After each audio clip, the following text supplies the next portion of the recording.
বর্তমান বিশ্ব champion Argentina, তবে সেটা এখন অতীতের মতো, কারণ ২৬-এর বিশ্বকাপ যে দরজায় কড়া নাড়ছে। ২২-এর মতো ২৬-এর বিশ্বকাপও কি চমক দেখাবে লিওনেল স্কেলোনির আর্জেন্টিনা?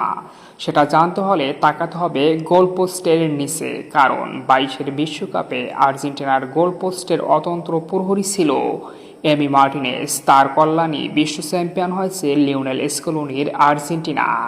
তবে সেই দিবো মার্টিনেজের সাম্রাজ্য কি থাকবে এবারের বিশ্বকাপে, নাকি নতুন কেউ আসবে আর্জেন্টিনার গোলবারে? আজকের এই ভিডিওতে আর্জেন্টিনার গোল পোস্ট পজিশন নিয়ে আলোচনা করব, কারা জায়গা নিশ্চিত করেছে এবং কারা রয়েছে বিশ্বকাপে যাওয়ার দৌড়ে।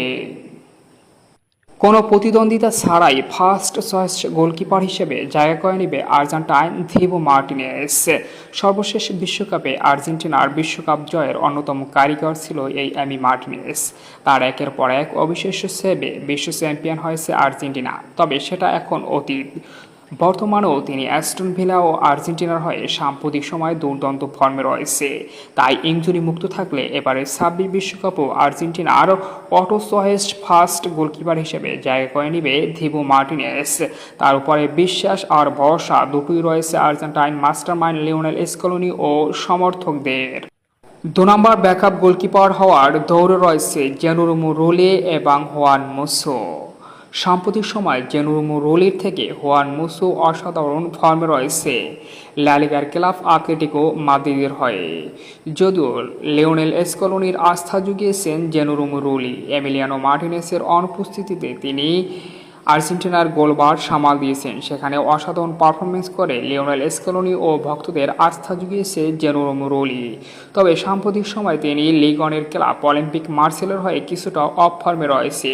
তবে তিনি সেরা ফর্মে ফেললে তিনিও দারুণ একজন গোলকিপার। অন্যদিকে হুয়ান মুসো, তিনি আতলেটিকো মাদ্রিদের হয়ে খেলেন। ব্যাকআপ হিসেবে যখনই তিনি সুযোগ পেয়েছেন তখনই নিজেদের সেরাটা দিয়েছেন আর্জেন্টাইন এই তরুণ গোলকিপার হুয়ান মুসো। লা লিগা, চ্যাম্পিয়ন্স লিগ কিংবা কোপা দেল রেতে নিজেকে উজাড় করে দিয়েছেন আর্জেন্টাইন এই গোলকিপার। তাই জেনুরুমো রোলের সাথে লড়াই করে ব্যাকআপ গোলকিপার হিসেবে দ্বিতীয় স্থানে জায়গা করে নিতে পারে হুয়ান মুসো। এই দুই গোলকিপারের মধ্যে যে কোনো একজন দ্বিতীয় ব্যাকআপ গোলকিপার হিসেবে জায়গা করে নেবে আর্জেন্টিনার মূল স্কোয়াডে।